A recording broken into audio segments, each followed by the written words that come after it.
Welcome, friends. Welcome. Friday night here with myself, Hefe and Nofuturistic on BlockParty.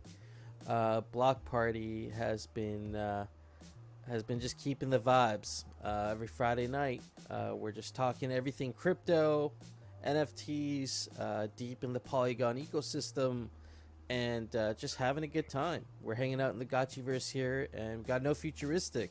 How's your week been, man? My week has been great. I'm just sharing the link, just doing my part.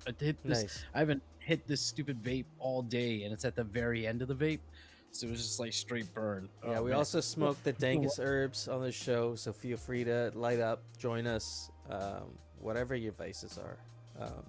Go ahead.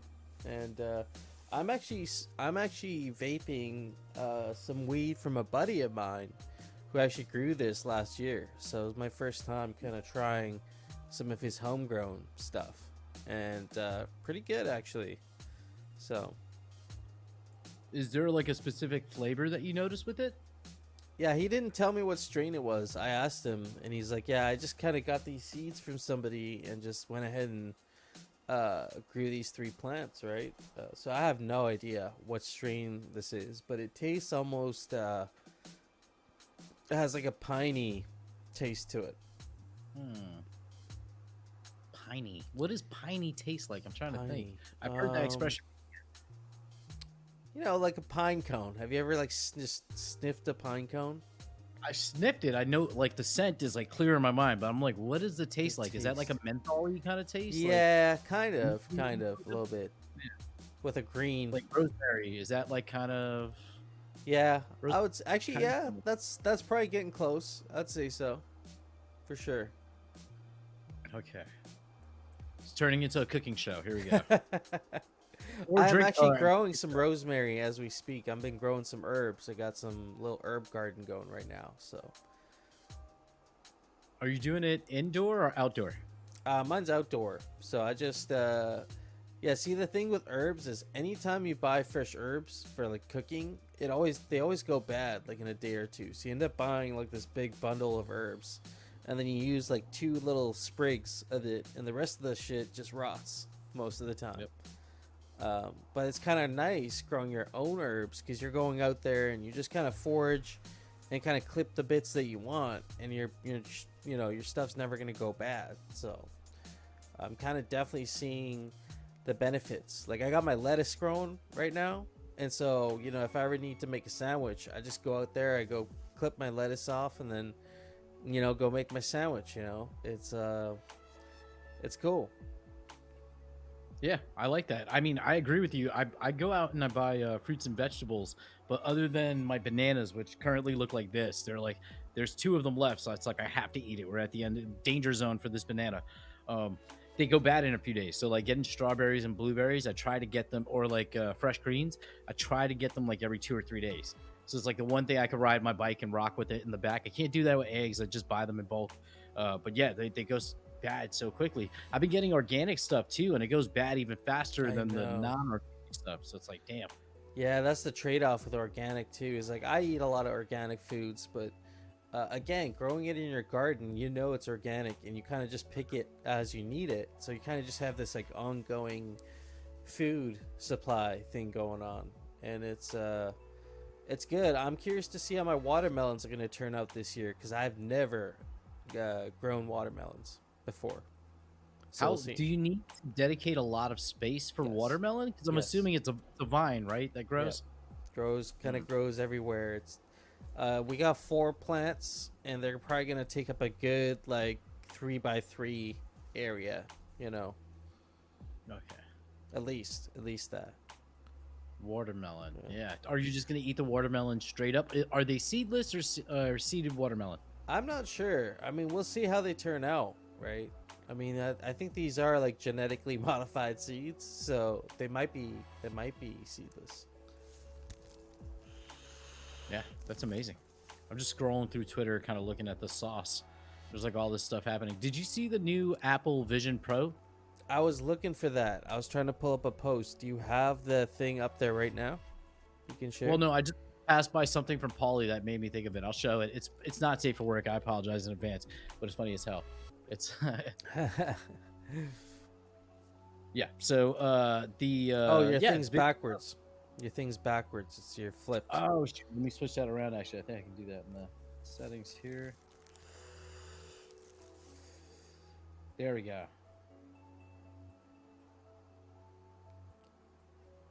That's Paulie. That's not my, it's on my timeline, but me watching porn in public, and it's the Vision Pro because it's like a spatial 3D thing in your, I guess in that screen. Let me see if I can find another Vision Pro, something more. I wonder how good the Apple Pro Vision actually is.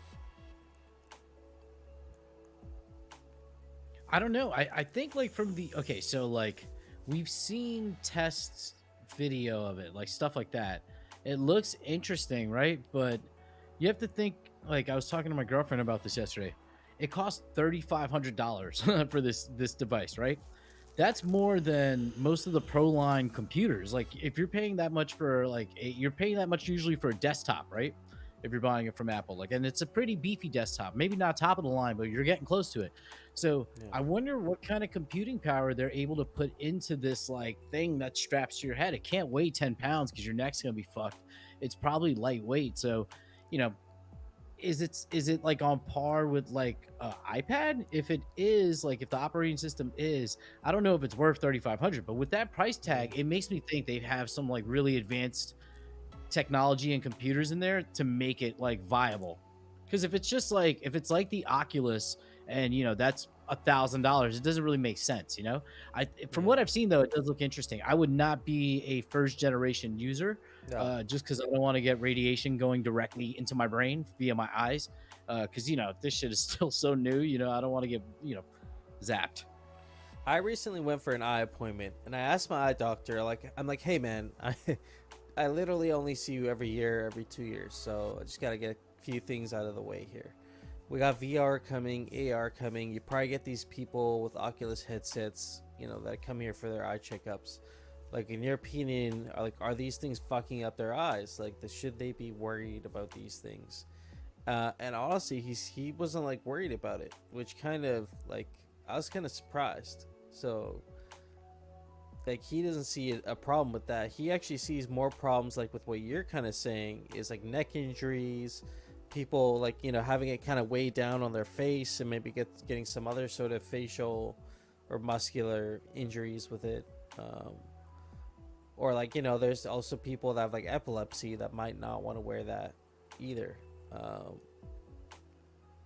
But look at that. I mean, if that's what you're seeing right there in that commercial you're playing, then they could be onto something. This could be something similar to like what the iPad did, or what the the iPod even did. Like it could be one of those revolutionary Apple products that comes by every now and then, not very often.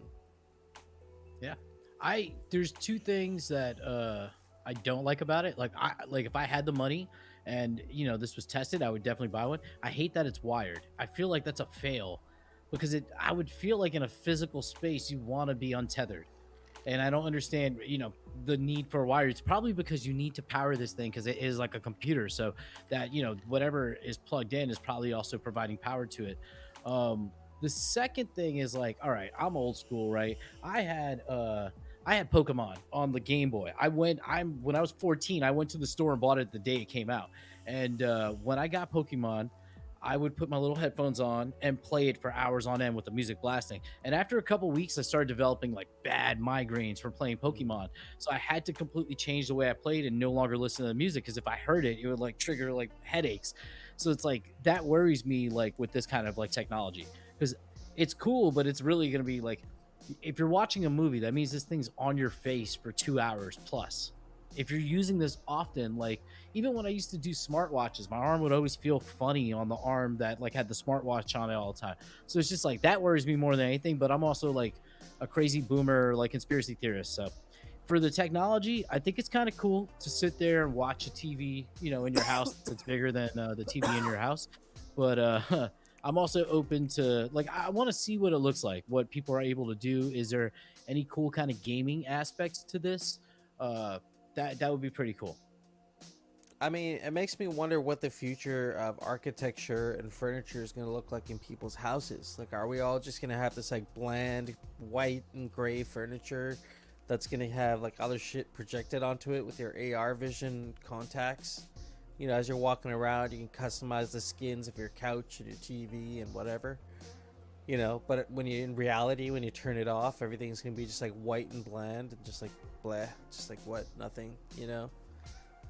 It's gonna, like, this sort of thing is gonna shape the way people view things, right? Like it's not just like you say, like the immersive experience, but like also the way, like how this will interact with furniture and like everyday life.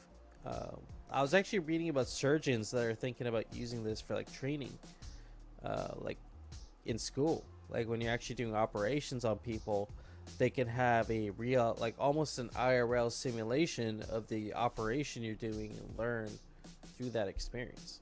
So Yeah, just as long as you don't get like a phone call in the middle of the operation, you should be fine. yeah.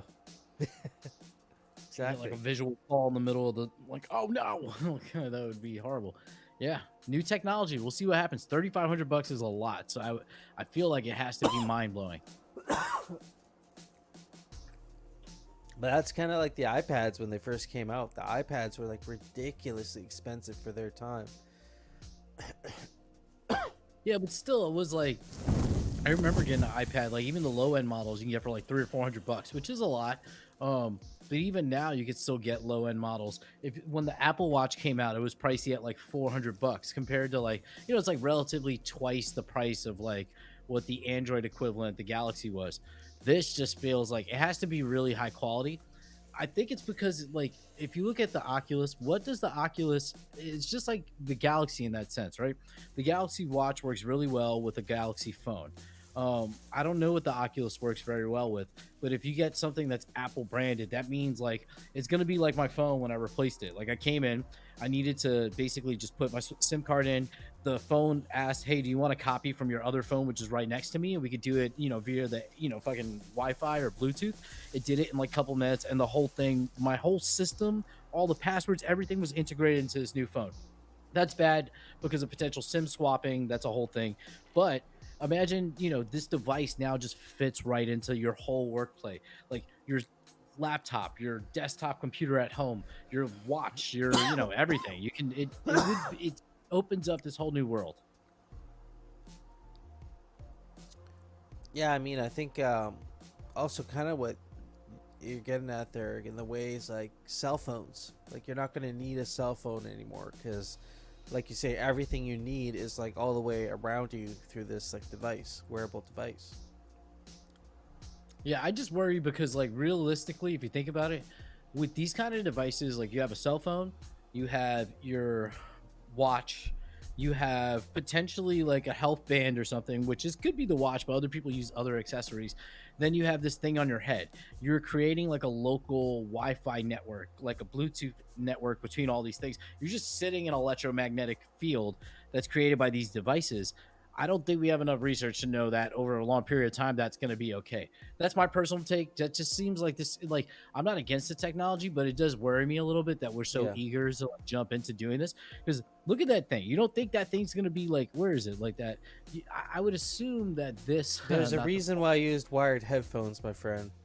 It's because Yeah. I don't want that. Like, I don't like using wired earbuds because of that very reason. It's having two magnets on each side of your brain.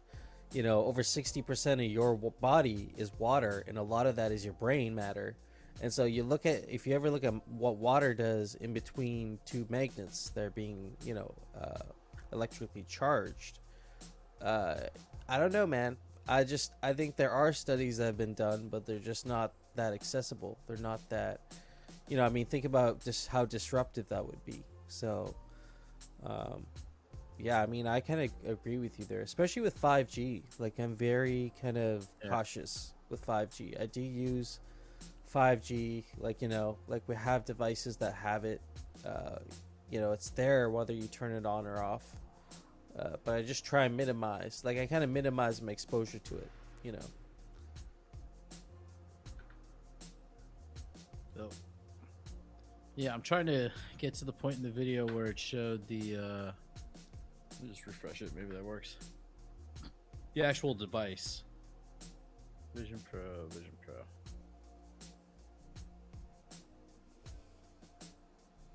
Yeah, because you got to figure, like, this thing has to be heavy. Like, it feels like it's going to be heavy.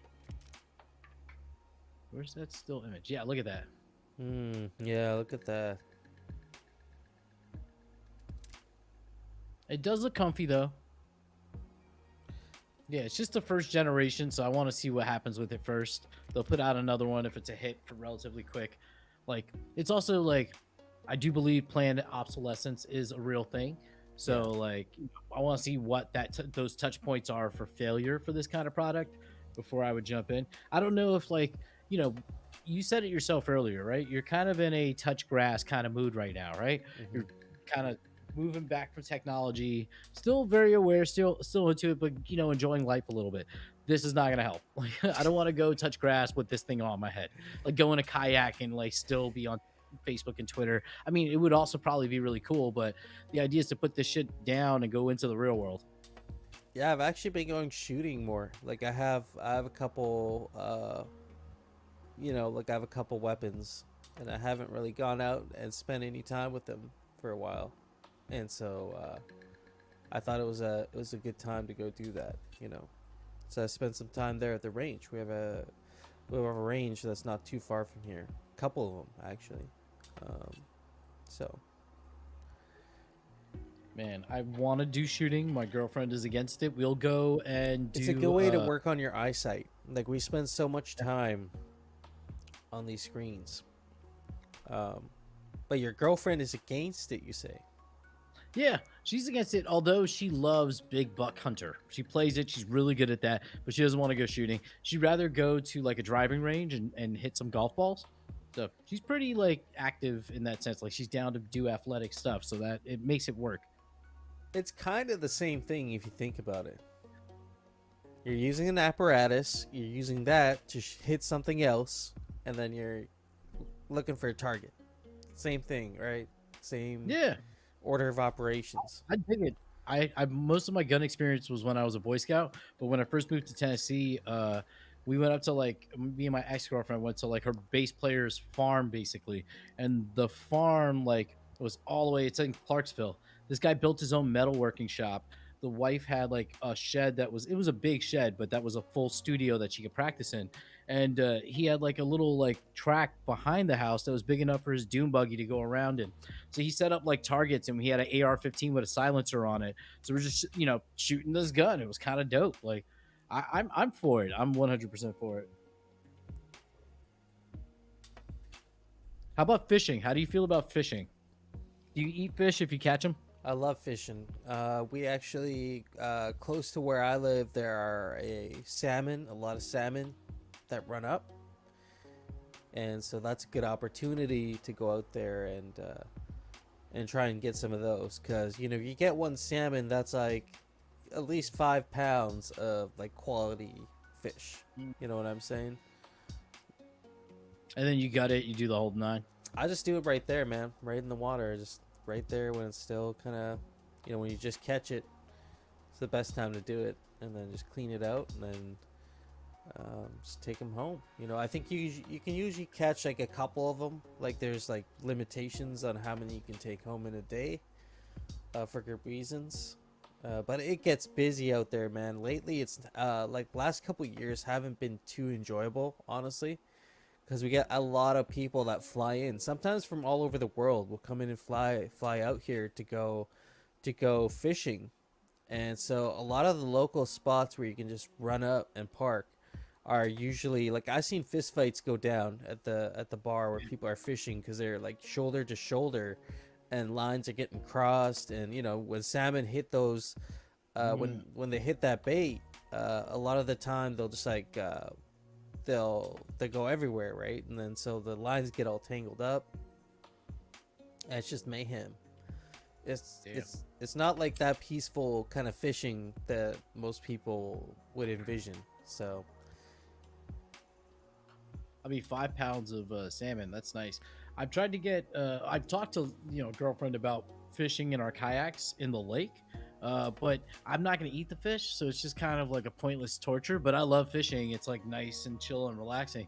But I don't want to just like put a hole in their mouth and throw them back in. It's kind of rude. it is kind of rude, but I've read kind of some studies and stuff that were done on it, because this was like a big debate that I had with another previous girl, and it turns out that it heals really quickly. It's almost like if you've ever had to like prick like a splinter out of your finger, and you have to kind of go under the skin, like that heals really quickly. That it doesn't really hurt. So I don't know, it's fucked up. I mean, unless you get him in the gills, or sometimes you get him in the side. That's kind of shitty, because it's like you can imagine a hook going through your backside or something. Wouldn't be that great. If I was eating it, fine. If I'm catching it for somebody else, fine. Like when I was a Boy Scout, we would get like bread, the old bread. We go fishing, get the small fish, chop them up, and then go further out and get bigger fish using the small fish as bait. Right. That was fun, but the end game was never to like do anything with the fish. It was just like, okay, throw them all back. It's like, fuck. Now it's like, I feel like it's bad juju. If you, Kurt Cobain had I forget which song it was, but he's talking about like fish. They have no feelings. I think it's called Something in the Way. And he's like, it's okay to eat fish because they have no feelings. So the same thing, I think they have feelings. I just think I definitely think they have sometimes you feelings, gotta eat them. They're just delicious. Actually, I'll show you this since we're here on the internet. But no, I don't really like catching the little fish either, honestly. I don't like eating little trout and stuff. I like eating like big salmon, and I like big fish. So I'll go out for that if that's happening. See if I can find this video. Oh, yeah, it's cruel. You see the fish screaming, like, dang, dude, just rips his spine off. Or just rips I mean, he goes for the head, all right. Gets the backside. You just see the fish like, fuck. Okay, I mean, Sorry. that is pretty savage, because the bear literally just rips its skin off while the fish is still alive. So that's yeah. That popped up on my Twitter like a week ago, and everybody was like sharing it, like, holy crap. See, I don't believe in torturing fish, like you said. If I catch something I can keep legally and it's a big fish, I'm gonna take it home. You know what I mean? Dispatch it, kill it, take it home. So I don't like little trout. I don't like those little fish. Not interested. Not like you said. Nothing. No end game there for me. I'll just not interested really.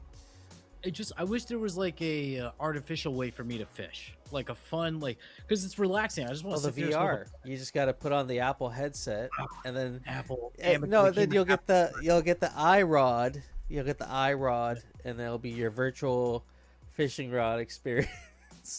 The iRod will literally be a piece of PVC plastic with a little light on the end of it, and you're just gonna wave it back and forth.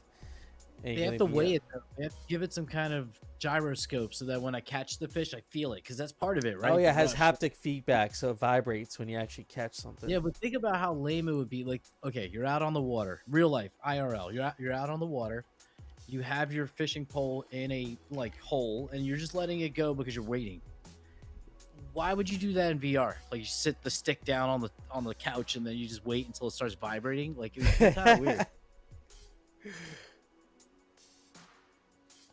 That would have to be a game that is like fast rounds. Like, I don't want to sit there for 10 minutes waiting for something.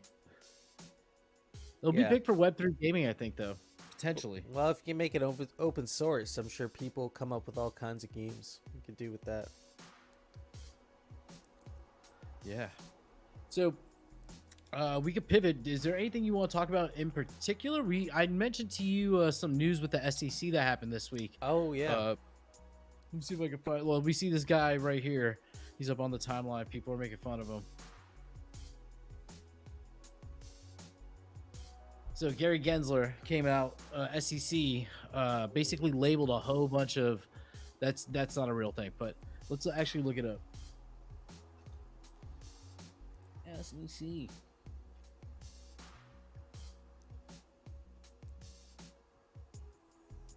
Yeah, so in a move to protect us, they're basically labeling a whole bunch of cryptocurrencies, including Cardano, which Jim Cramer was made fun of because live on air he referred to it was Solana, Cardano, Matic, and a handful of other gaming tokens as well. Like Axie Infinity was on that list. No Listed. way.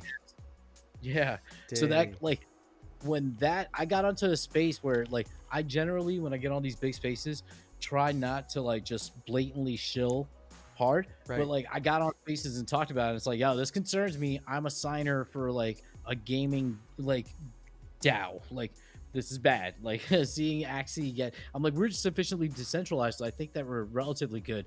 But seeing Axie like get labeled as a security, no bueno. Like that's bad. And then To Matic, be fair though, AXS, like the Axie token, is very centralized. Like something like I think 45% of the supply is held by like the founders and the initial team, the initial distribution. so as Cardano, Solana, and Matic were Polygon were the big ones on that list. There were others, I don't remember all of them, but those were the ones that hit me. But Jim Cramer referred to Solana and Cardano as Solano and Cardanzo, and I think somebody made a Cardanzo shitcoin like after that, like almost immediately. The shitcoins just don't stop. They just don't stop. Are you still holding Pepe, or did you give up? No, I still have it, man. It's just chilling in my wallet. Yeah, I got a moon bag. Just keep the bag. Just let it sit there. I'm not really. Yeah, I mean, right now, like I said, I've kind of unplugged. Like I wasn't looking at prices this week. I wasn't really. Kind of just like what do I call it? You know, it's like your innermost cave. It's like your innermost, like the things you really, just like enjoy doing. You know, like I've been reading more books. I've been kind of just like researching a little bit, doing some AI stuff, doing a little programming. You know, kind of made a couple art, like, you know, made a few art pieces. We're working on a few anyway. So yeah, it's been great. Kind of switching things up, man. Like I used to do a lot for the Aavegotchi DAO, and I'm not really doing a whole lot anymore. So it's freed up honestly a lot of time. Yeah. That I didn't even realize. I was like, holy, I was doing like a lot. Like it wasn't just you know, when you're in it, when you're actually in that state of flow, kind of doing all that work and kind of making things move, it's you don't realize how much time it takes till you just kind of like take a big break from all of it. So yeah, you gotta unplug from it sometimes, man. It's good. GM Choina.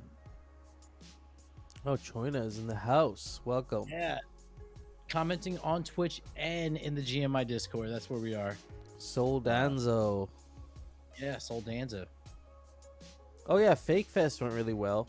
That was really good. Yeah, I heard good things. I had to I skedaddled right after that. I went through the hangout, but I heard it went really well. What were the highlights for you? Was it the drawing with Soju? Oh, the drawing with Soju was awesome. He did some really great ones. We did a raffle. We did in his version of the Aavegotchi. It was a great time, and we had some really great versions. Like I think we should do more of these like drawing with the artist nights for sure. Yeah, anything that promotes community, I think, needs to be prioritized in this cycle right now. Mm-hmm. Yeah, absolutely, you're correct. Like any community-based thing like that, it was really engaging because it gave people who were maybe not normally artistic or weren't experimenting with it at all to now like start giving their hand at trying to draw some Aavegotchis because they're just so simple to draw. Actually, the hardest part to draw of an Aavegotchi is the bottom. Drawing the bottom is always the toughest, where you have the little lines, because you always kind of space them out the right way, or you end up with the end piece having it be too short or too stubby, you know. So yeah, I mean, it is pixel art, so there is like some room for interpretation, I feel like I have issues with the curve at the top because I can never get it uniform.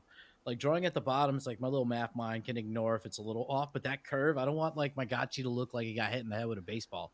It's just a little dented. Like it's not like Yeah. this guy fell out of bed today, you know? We had some great fakes that were published. I still got to collect some more, but I got Awkward AI's piece. That, you know, Can that you, stop motion you one. actually show it? What's that? Actually show the piece. Okay, here, let me pull it up. Yeah. Give me a second because I need to pee. So Go do your thing. It's yeah, all but good. give us an explanation of this awkward AI piece. Yeah, I'm gonna can- pull it up right now. Yeah, Yeah. let's get it going. So this is Awkward AI's piece. Let's see if there are any up for auction.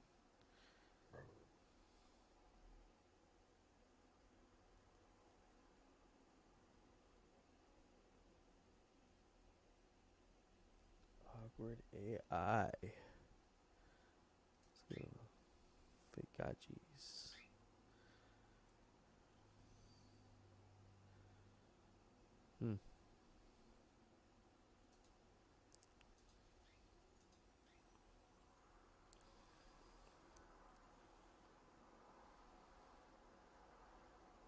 Done a lot of volume. Soul Steel, Undrippy Raffle. I got some of the magazines. T-Bird's Boat. I got a few of those. Let's see. I guess I'll have to pull up my collection. Let's connect wallet. Let's make it happen. Yeah, so many pieces that the website, the auction.aavegotchi.com, even the Gotchiverse doesn't show me my full like queue of like all the. I think it only shows the first 100 pieces. I have like 130, I think, something like that. So I don't get to see all the stuff I own. So it's hard to find stuff sometimes. Dang, dude. Yeah, I know you have a pretty large collection at this point. Yeah, you know, it's crazy. I've collected some recently, but it's been more people just airdropping me stuff. Like I got what was the most recent one I think I got? I got the this one. I don't know if it's here in the Explorer. The one from DJ Supreme Pablo, the magazine cover. Actually, I can just Yeah, I see got it the here. magazine cover. This one here. Aavegotchi's Magazine Volume 2. Yeah. So I think I own the Genesis piece, whatever the very first like few pieces in his collection. Oh, So shit. yeah, like so I started collecting very early on, and then he had all these airdrops that came for people. I think it was these cards, the Supreme Pablo, the Wanted Liquidators, the GL Licks. And then Mhm. there were just gifts that came upon gifts of, you know, like it's still, hey, I got your piece. Nice. Yeah. Diamond handing that one. All the ones I get as gifts, I'm going to hold forever. There's no reason to sell them. Mm-hmm. Yeah, same thing. Like, I'll trade. I'll trade cards. I'll always trade my work for other kinds of work. Have you had any trade offers yet? Honestly, no, I haven't. But check this Yeah. out. This is Awkward AI's 1 of 11 Gotchaception pieces. Oh, yeah, that piece. I got this one in the GBM for a crazy deal actually. Nice. Also, shout out to Sir Linkius. He gifted me the Man in Plaid, the one with Nice. Sergey with the cock ring. Yeah. Very cool. Yeah, a lot of quality pieces here. Let me see if I can see all of them. Yeah, it doesn't show me all of my pieces.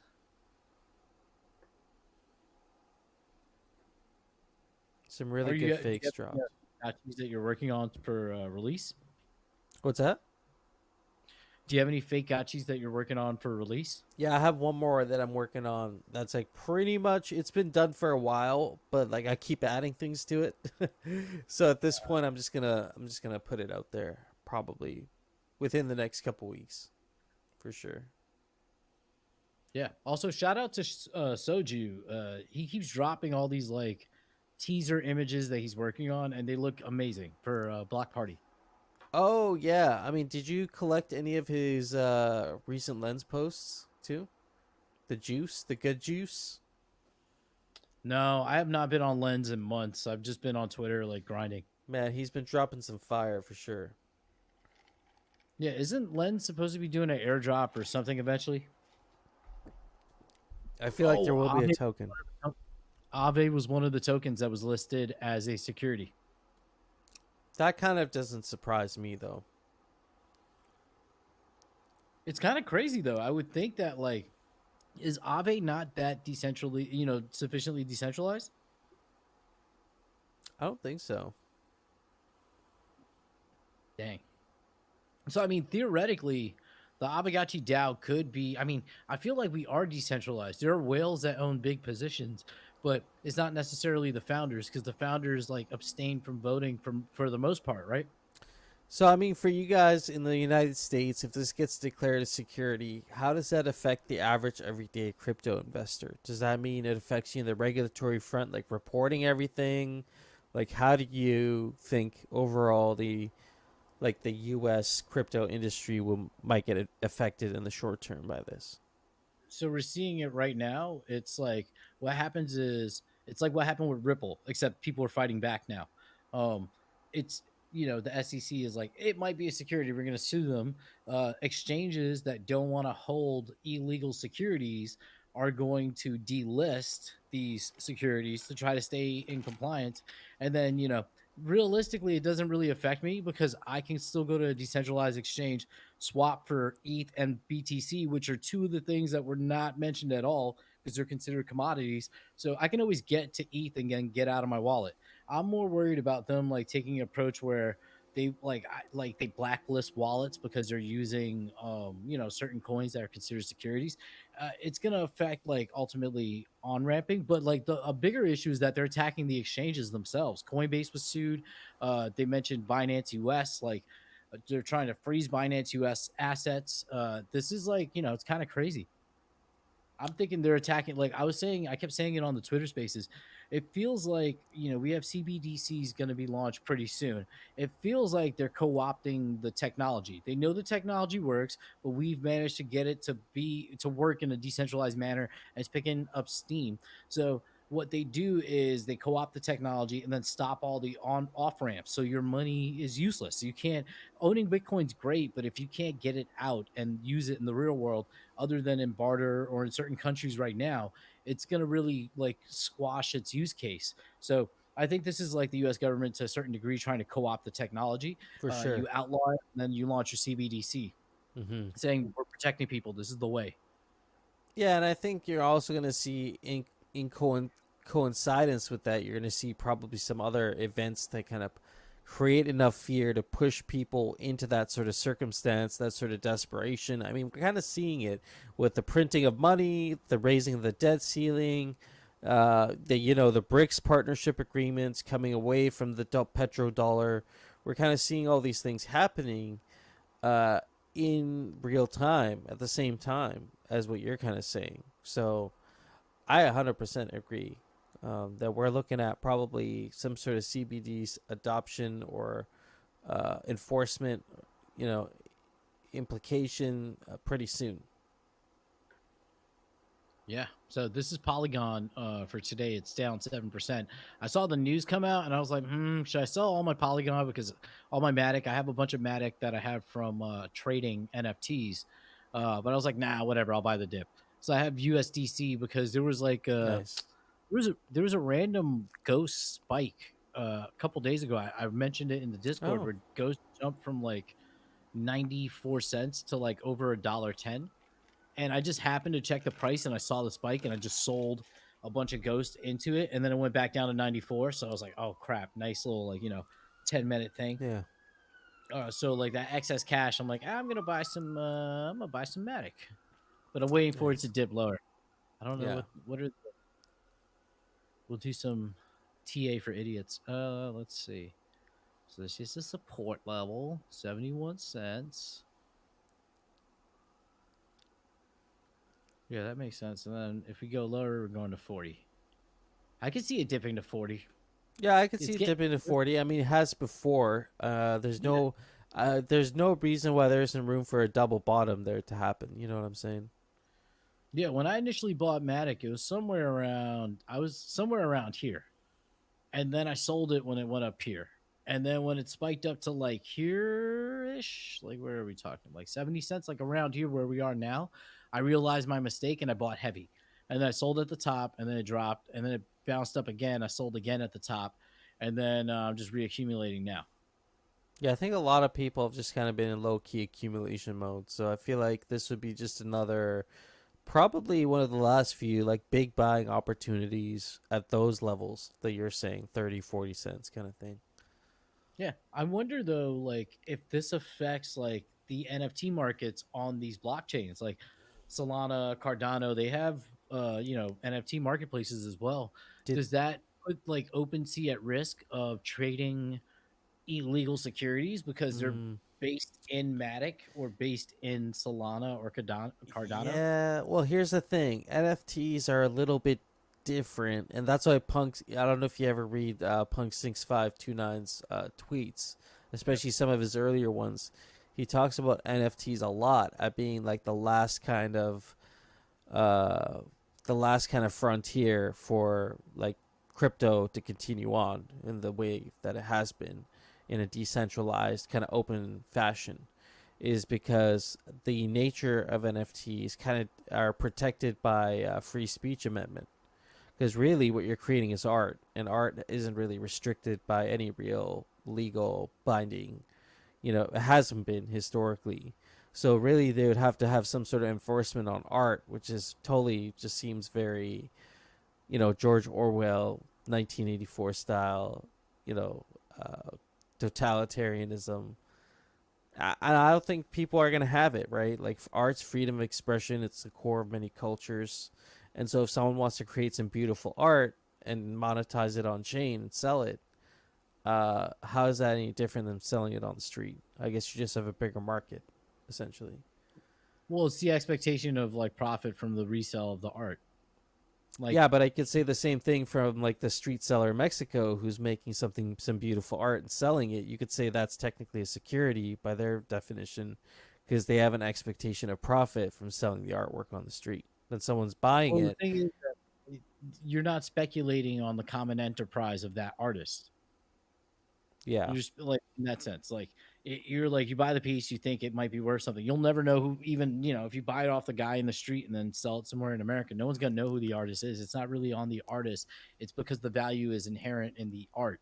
Where this is different because it's like it is like Soldier Boy, good example. He jumps in the room and he's like, I got an NFT, I got 5 NFTs. People start dropping money. There's speculative aspects to it because it is like a weird financial instrument because it is this blockchain token which has a value even if we say it doesn't. Like crypto punks are immune to it because it was a free mint. If you do a free mint, I think that you can argue that it's not a security and that people speculating on it after that it's like trading cards.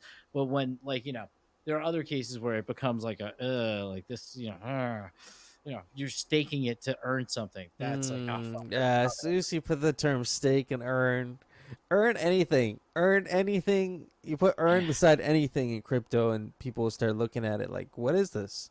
Because really, uh, taxation is just racketeering these days. It's not like you're paying for any service. You're just paying it because they're like, hey, pay up. We see you're making money over there. Where's the money? What can we tax to get that money? That's all it is, man. I don't think there's anything more than that. I think crypto will live on, but it's just going to be a very heavily taxed. Again, they don't want the common man to win. And so if they can make sure that as much normal people own crypto just so they can tax it and farm them for their profits, they'll do that. That's essentially what it is, in my opinion. Oh man, this is like bananas soft like baby food. It's a little weird. Different I'm a health bit benefits, by the way, with a softer banana. So, yeah, more like antioxidants, right? yeah, upsides. Yeah. You're in Canada. I know you're on the West Coast. Are you affected by any of this like wildfire stuff? Have you seen the pictures of like New York and how crazy it looks? Yeah, where I live, it's not that crazy, but I have seen it. I was in northern Canada for a little while, not long ago, and kind of right around when the wildfires were happening, and there was floods happening at the same time, like really big floods. So it's kind of like it seemed very. Oh yeah, look at that! Dang, dude. The little time lapse, right? I don't know, man. Again, I can go down the conspiracy theory route. You know, I don't want to start triggering people or, you know what? In my opinion, the fire thing's really sus. Just the whole thing, the way things have been going. There's 33 people arrested across the country for arson. The fire started simultaneously in Quebec at the exact same time, which is very strange for forest fires to simultaneously start across the whole province. At the same time, with forest fires happening on the West Coast, which is kind of unheard of to hear the East and the West Coast burning at the same time. You know, and then the arsonists that nobody's talking about on the news. So I don't know. There's definitely questions to ask about all of this stuff. Like, I don't think fires just randomly start, you know, and getting this bad, really, this close to a city, too. So that's terrible, man. Look at that. That's crazy. Oh man, that they added a porn star into that one. Sorry, friends, we did not know that. It's people, you know, playing videos with this. Like, yeah, for me, it's been crazy. Like, because even in Tennessee, there was a couple nights ago that me and my girlfriend were out, and I'm like, wow, it looks really foggy out here, and it's like, oh no, that's like, it's smoke, and like they actually right now in Tennessee, Nashville is trending. On Twitter because CMA Fest is happening here, Country Music Association. Their festival's happening this weekend. So like all over Nashville, you see all these people coming into the Airbnbs, tourists that walk around. Like I was making fun of it today because you only usually see me or homeless people walking around in Nashville because everybody else drives. So there are a ton of people that have just like come into the city for CMA Fest. But in the news on the Weather Channel, they're warning these people like because of air quality alerts that there's like fine particles in the air, and if you have health issues, this could cause like problems for you. But even for healthy people to kind of be wary because the air quality is a little sus right now. You want to limit your exposure for sure, especially like these forest fires that are like near the city. But you know, even indoors, like I have one of those air filters in every room. Actually, this room has two of them. So this room has two of them, and then every other room in the house has another one of these things that's always on 24/7. You know, you gotta change the filters out every 6 months or whatever, but it actually will clean out a lot of this crap that gets blown out. You know, like little fine bits of ash and stuff. And so you Damn, don't dude. want to be like breathing all that for a long time, for sure. Yeah, and I'm sitting here smoking blunts with my windows closed all the time because I don't want to turn on my AC. Slowly baking. Yeah, I mean, I think maybe there's a different kind of smoke there, but yeah, it's still smoke, right? Yeah. I Oh still like man. to smoke the joint, every occasional joint now and then. Yeah, I got like an ounce like a couple weeks ago, so I've been smoking blunts again. But it's just been, you know, like I know I have to stop, but I do enjoy rolling up a blunt and smoking a nice blunt. Just peaceful. I go and work out, and it's like I'm like, oh fuck, I'm in the zone.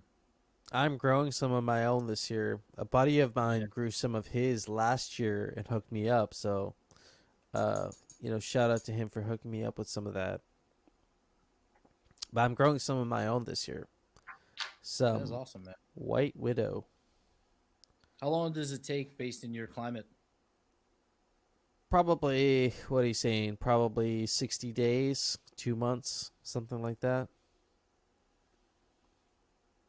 That's not bad at all. hmm What's the yield? That could that depends on a lot of factors, but you could go anywhere from like a couple ounces per plant to like my buddy who got 2 pounds from 3 plants last year. So Damn, that's not bad at all. it really just kind of depends on a lot of factors, like the genetics of the plant, the growing conditions, you know, what you're feeding them. Damn, I got all this like resin on my hand from trying to clean out the. Damn it, I got more on my hand. Is I'm that a just gonna go. dab you have there? What do you got there? No, it's a what's it called? It's a what the fuck is the name of it? A chillum. Ah, chillum. Glass blunt. So I usually put my clips in here, but it was like a little gross. So I tried cleaning it, but now it's like all the tar is coming out. So I need to get like a napkin and do a whole fucking project to get this done. Oh yeah, it's always a big ordeal. You gotta soak it. You should soak it for a bit. That should help. Nah, I need it now. I'm gonna get a napkin. I'll be back. We're gonna clean this shit live.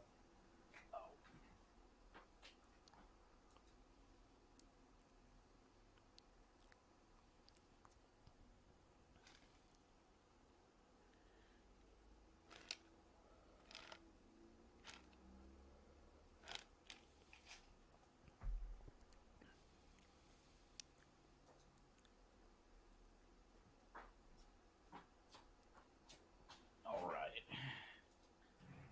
Watching the polygon chart.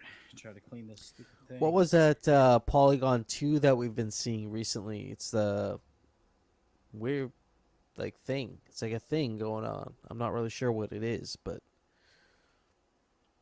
Yeah, I saw the Aavegotchi main account was tweeting it, so I don't know.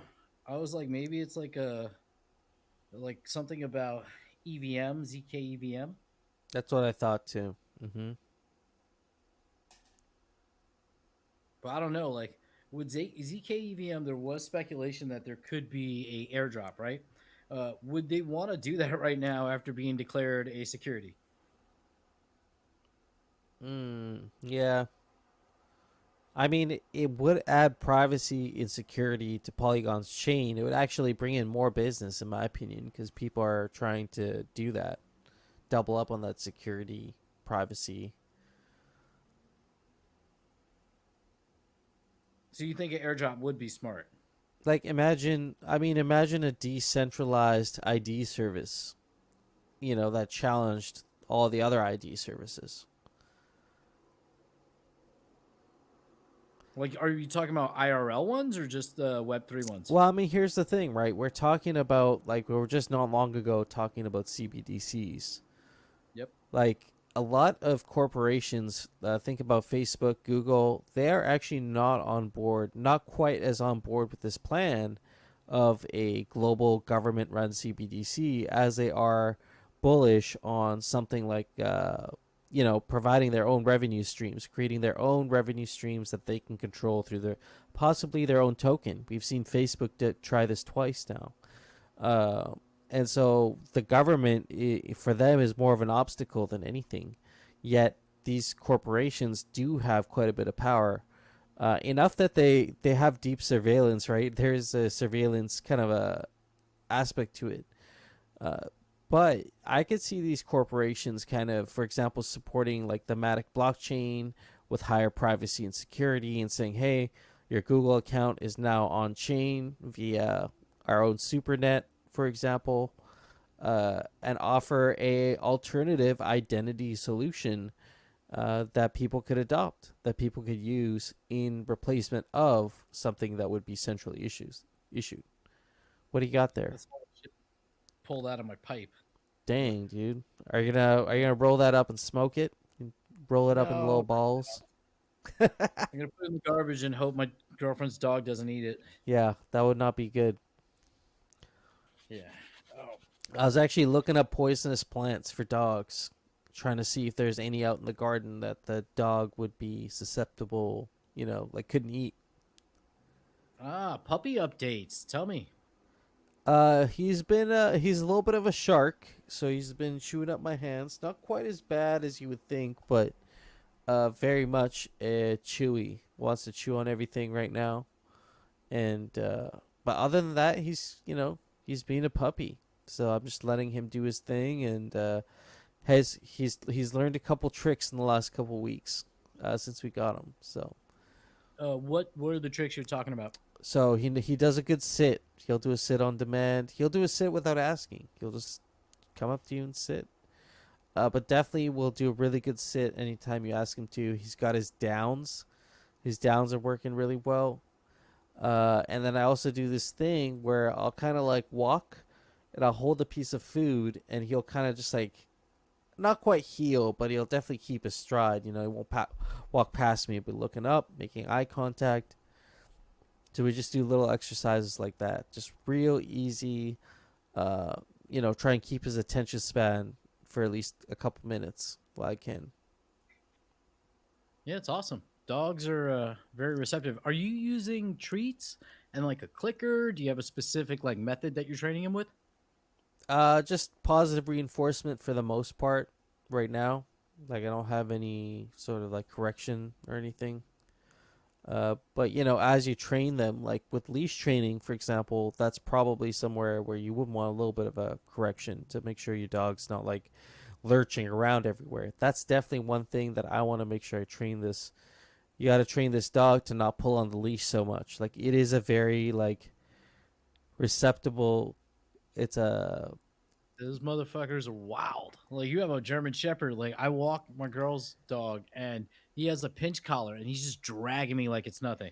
I take the pinch collar off at this point and just try to run with him. Like the best I can do is run. Like we go on sprints, and that's the only way I can get him to not pull me. He's mm, 3 though, so you have a baby, so it's gonna be even worse. yeah. I mean, I've been looking up like different ways to like train this German Shepherd, but definitely they respond really well to like leash pressure. If they're trained with it early enough, they'll respond to it. But we'll see. Like I have never done this before, so we'll see how it turns out. But like so far so good. He's crate trained already. Like he doesn't, he'll go to bed around my time. He'll wake up earlier in the morning. You take him out, come back in, and then get a couple more hours in. Like it's not that bad. Just the first couple nights were kind of rough, but Yeah, he's a little chewy. He's new. Like that's good though. Like really good with strangers. Like took him to my girlfriend's mom's workplace for her to meet all the ladies at the office. And this dog was it was loving it, just loved everybody. So that's good. Good social animal is always yeah, positive. you want Everybody that with a vibes. big animal too, in my opinion. Yes, especially like a herd dog. His name is Max. He loves children, and then like Nice. some people get freaked out when he runs towards kids, but it's not like he's on leash. He's like, "Arr, arr," and he's like just he's a He's good boy. excited. He's excited. Yeah. Yeah, we've been vibing. I guess I'm like the stepdad now. So at first he was like, "Oh, you're stealing my mom," and then I was like, "You can't do anything." So we just gotta coexist, and we're vibing. Yeah. Exactly. Actually, she has another dog. I took a picture of it the other day. It's not her dog; it's her roommate's dog. Let me see if I can find it. Her name is Gizmo, and Gizmo is my baby. It's a type of Gizmo. Okay. Gizmo. Let's see Yeah, Gizmo. Gizzy. Ah, Gizzy. Gizzy's just a little like she's like Chihuahua size, little tiny dog. But she's like a little sewer rat, but she just reminds me of me, little scrappy thing, but she's so loving and yeah, just a really dope little dog. This is more my style. I want a little dog like that. Something I can carry around. Yeah, they're not lap dogs forever, especially with these big breeds. It's like, yeah, I'm enjoying this while I can, but I better Yeah. stop because when you're like 80 pounds, you'll still want to do this. Yeah, well, actually, I'm on my kickball team. We have a girl that works with like the ASPCA or something like animal welfare here in Tennessee, and she was saying she had a dog that she brought. Her name is Cleo, and she brought this Great Pyrenees, big beautiful white dog, and she named it Cleo. And she's like, I'm taking in Cleo. Turns out Cleo was pregnant and had a whole bunch of puppies.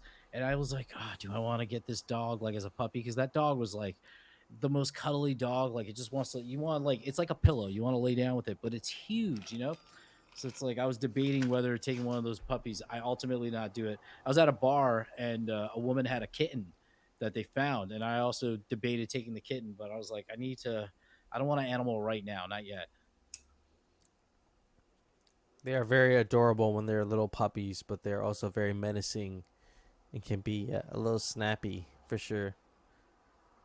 Yeah, she's this girl, a little snappy, but she's an escape artist. So you're seeing this is their backyard, and this picture, backyard, the little escape artist there, and I have the door closed, the screen Yep. door. But if you open that door, there's a place for them to run around. The two bigger dogs, because it's Max, who's a German Shepherd, and then Chanel, who's a pit bull. They can play in the yard, but Gizzy is smart. And she knows there's a little hole in the fence that she fits in. So, oh my God, I see your dog. Bring it full screen. Okay, hang on. Almost looks like a Malinois. I think that's Almost. how you say It's okay. It's okay. Look, Luca. it. Very cute. Pupper. Very cute puppy. You said what, 8 weeks old? He's 8 weeks old. Yeah, Yeah. 9 weeks Oh, now. 9 weeks old. He's cute though. All right, I think he's getting fed up. He's like, enough Say of this goodbye to camera. everybody. I'll be back. Very cute. Very cute dog. Thank you to the dog handler. Yeah, she's a good dog handler. Yeah, man, these dogs, I'm loving them. They're cool. This little dog, the other day, I was in the backyard smoking and on like a Twitter space, and I was sitting there with this dog on the inside, the two dogs on the outside, and all out of nowhere, a deer just appeared in the backyard, and they all freaked out. So I turned to look, and she somehow got out of that door, ran right through the hole, and went right for the deer. And it's like this little tiny dog trying to go, like, barking at this big ass deer. I had to run out the house and chase it, but I was high as hell, and I'm like on the back of the house. I have to run through the house, put on my Dang. sneakers, book it, like, to get this freaking dog. She's done it They're multiple times. fast, man. When they're trying to get away, like even with him, he'll get like a little branch or something in his mouth and he'll start chewing on it. He Yeah. knows it's not good, so he takes off. He takes off now right after he'll get that in his mouth. So Yeah, they get the zoomies, man. They get the zoomies and they're gone. Yeah, well, I plugged the hole. What I did was we took some like chicken wire and I just stapled it to the side of the house and put a couple rocks in front of it so she can't get through anymore. Apparently she can climb the fence though, so I haven't seen that. I need to see that. oh yeah, I mean, I can tell he's a digger for sure already. Just like little mini potholes in the backyard that I've been finding. Oh yeah.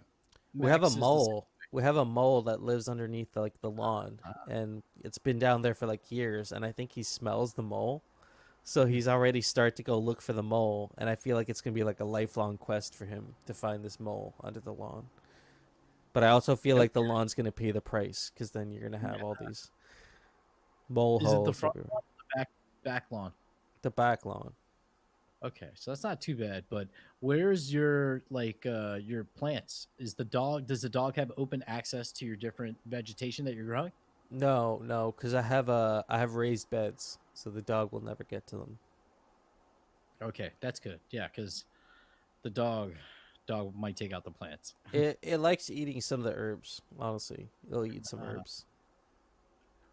I'm watching floor prices. I've been like trying to time like NFTs and ETH, like small ones, like stuff that's like 20-30 bucks. This gas hasn't been crazy. Are you talking I've about missed. Matic NFTs or ETH Well, Matic NFTs? I've done really well with. I've continued to trade well with Matic NFTs, but I've been doing like more ETH NFTs. Just taking some of the Matic profits and then moving them over, Umbria Bridge, and buying like move a tenth of an ETH and buy like stuff that's at like 1%, 2% of an ETH because gas is cheap. I've missed literally every swing I've taken. I've missed, like, it's been so bad. Like some of the stuff is like near break even, and I'm just like maybe it comes back, but it's been like, oh god, I'm so bad at trading right now. Yeah, I mean, some of those things are like maybe they will. Like you just never know. They really are kind of like lottery tickets in that sense, right? I mean, some of them will make it and hopefully make up for some of those. Uh, hopefully make up for some of those losses, right? That you might get with Yeah. some of the other ones that might not make it. Yeah, some of those L's that we take. Yeah, this is. I like to look at. I bought one of these. So I bought one of the. aesthetically, I'll ask you aesthetically, aside from market prices, are there any that you're like, I actually kind of like these? No, like I bought these. I bought these. Bought these. I bought these. I did not buy these. What are those dinks? You got dinks at the top there. Tanks. This was botted actually. People were complaining. You could see it in the unique ownership. In like 1 second, the entire collection of 17,000 sold out. And then you can even look at the chart. There was like, quickly the price spiked significantly. And Hmm. then, it's been like kind of going. It's been around like this price. I bought in a little lower than this, 0.17 or 1.8 maybe. It's Mm-hmm. been fluctuating. This one, a lot of people on Twitter, I like put a post about it, joking that I'm in it for the art. That's how you know I'm here, because I bought this shit. And then so it's just like a little lottery ticket. We'll see if this one does well. Because there was a project that I faded, like, and I feel stupid. This one, Sproto Gremlins. I saw this Whoa, at what's 3%. this? It's disgusting. I don't know. But if you look at the chart, it hurts my soul, man. I saw this when it first came out. These were going for 2% of an ETH. At some point, they just shot up to almost 1 ETH. They went as high as I think Oh, like 0.7, like within 3 or 4 days. I had the ETH, and instead of buying this project, which I looked at, I bought I think I bought like 6 of these because these were kind of hot at the moment. These extreme pixels.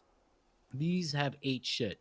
Like I got them mostly around like I sold a couple of them because they pumped, and then I bought them on the dip and they've just kept dipping. So I could have bought the Sprotos and I didn't. so what's the like? Why did that other project take off? Like, do you know why they went to 1 ETH? Was there something that was like announced, or was there some no, event behind that move? no idea. Even on crypto Twitter, people were only talking about it after it really pumped. Because like after it went from 0.03 up to like zero point 0.3 ETH, 0.5 ETH, that's when people started talking about it more, like that I would see in the timeline. But I think it's just because it's a smaller collection. It's a 3,300. It's only been around for like a couple weeks at this point. What is it? Started on May 31st. So yeah, like less than 2 weeks. Hmm. Are they and they look like they're on Matic, right? No, these are ETH. Oh shit. Yeah, so trying to trade a little more here because there is like some volume, but I've just been swinging and missing. We'll see if this one I'm up on, this one I'm up on today. But with ETH, I paid I think $7 of gas for a couple of these. So if gas is cheap, I might be able to pull profit if it moves a little bit more. But if it spikes even a little, then the gas is as much as the cost of the NFT, and I'm screwed. Hmm. Yeah, so Matic, different story. There's tons of stuff, but with Matic, I found you have to be a little more careful because there's stuff that comes out that's trying to see if I can find a project that was there's one that was trending earlier. Like this one was it happened to me too. You'll see it here on OpenSea, but you don't realize that the collection is actively minting. So you're seeing the price and you're buying at an inflated price because that's what's on the market and you're seeing activity, but people are still minting and just like relisting for slightly higher. So you have to be, mindful of that kind of stuff. Yeah, I'll also say, and maybe you might have a different opinion on this, but like maybe with Matic and not only Matic, but a lot of these lower cost chains in general, you will find more projects that are kind of like vaporware style projects. They don't really have a whole lot going on. So it really is like very much just like a 50-50 chance on them, and that's because it doesn't cost very much to launch a to deploy like a Matic contract. Whereas on Ethereum, like you really should be ready to spend like $200 to $500, maybe even more, to deploy your contract on mainnet. And so that really restricts the amount of like scammers. You get the ones that really their product is at least worth trying to spend $200 to $500 to try and deploy it and make it happen to see if it could work. Whereas on Matic, it might not cost that nearly that much. Yeah. It just you get a lot more sales on Matic. It's like you're saying 50-50. I think it's more like 90-10. Like 90-10. Yeah, it's yeah, garbage. for sure. I've bought like I bought so much crap. This is not financial advice in any way, shape, or form, Hmm. but like literally everything that comes out that has any kind of momentum, I buy some of because they're cheap. Like these alpha penguins, which are just like a pure rip of a pudgy penguin. I bought them for 11% of a Matic. They're now at 36% of a Matic. But I did buy some of them when they were more expensive, like near 1.5 Matic, and they're going for 0.36. So this is a loss, but these I minted, these first ones that I paid a little bit more for. So I have them listed for profit. And if they ever come back, cool. These I bought some of these I can't pumped see. rat. Oh, I can't see your screen. Yeah. Oh, there we go. Yeah. Yeah, these polygon penguin ones, which like just like basically I spray and pray. I buy a little bit of everything because it's so cheap. Like the most expensive stuff I bought, other than like the higher tier polygon stuff, Brozos, uh, alphas, wreck dogs. Those like alphas now are 950 matic. Uh, Brozos, I think, are around 60, 70 matic. The Polygon Ape Yacht Club, I think that's what it's called, or Polygon Apes, they're like around 75 matic. So we're not talking, this is like $50, you know? So these ones, Right. like, I bought these proof of polygons, right? I bought a whole bunch of them. I think I bought over 100 of them when they were at like 2, 3% of a matic, 4% of a matic. They spiked up to 20% of a matic.